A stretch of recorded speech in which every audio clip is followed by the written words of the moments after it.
les deux. Regarde-moi pour la lumière. Oui, c'est magnifique. Alors, on arrive. Magnifique. On est bien. Mon asso avec les collègues, on a une info qui fuite. Quelqu'un nous prévient par mail qu'il va y avoir un baptême d'un bateau.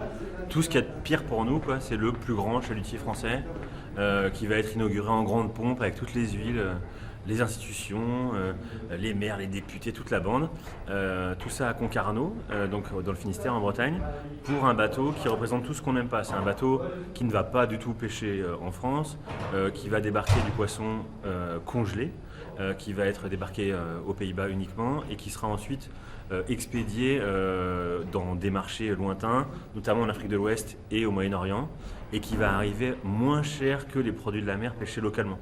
Donc en fait, c'est une aberration absolue, c'est des énormes volumes de poissons, alors qu'on pourrait se partager ça à beaucoup plus et faire vivre beaucoup plus de gens, notamment pour le cas de ce bateau en Europe.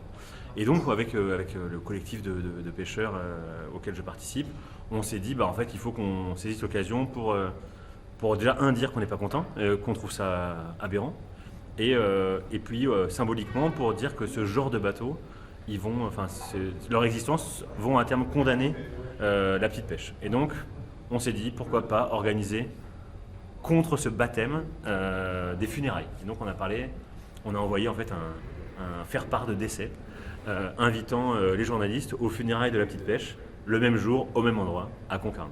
Les médias s'en sont emparés, on a eu pas mal de contacts de journalistes qui nous ont prévenus qu'ils allaient faire le déplacement.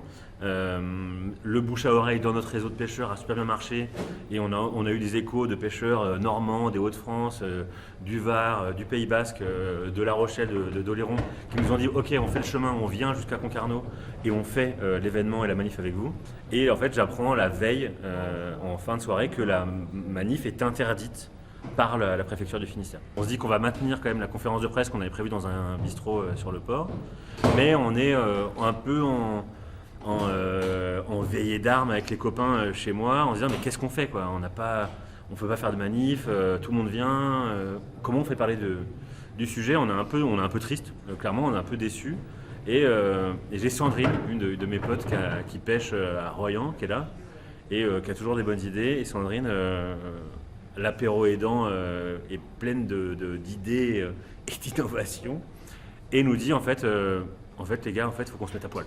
C'était la symbolique de le fait que ces bateaux-là, comme ils s'accaparent les quotas de pêche, ils nous prennent tout, ils prennent tout à la petite pêche, et donc on décide de travailler sur cette idée, et donc on va à 1h30 du matin faire une banderole dans mon salon, taguer dessus que nous reste-t-il. Et donc on regarde la taille qu'on a de la banderole qu'on a fait à l'arrache dans des draps et tout. On se dit on peut être 5-6 derrière. Donc on fait la conférence de presse le lendemain. Et en fait on n'a pas le droit de sortir sur le quai. La manif est là, il y a des CRS partout. On décide de ne pas transgresser, en tout cas pour l'assaut. On ne peut pas appeler à contre-manifester, mais on se dit à minima on peut faire un happening. Et donc on se met à 5 à poil.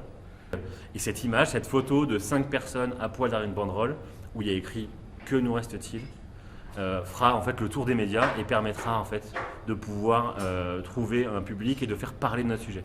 Et donc le baptême du Scombrus, qui est le nom de ce bateau affreux, finalement a fait un brut, quotidien, TF1, Le Monde, Libé, énormément de médias, parce qu'on a réussi à avoir une idée sympa qui nous a coûté 3 draps et 3 stylos, mais qui mettait en image notre combat, et donc sans gros moyens on a réussi à mettre ce scandale sur le devant de la scène, et jusqu'à ce jour c'est la plus belle réussite de l'assaut.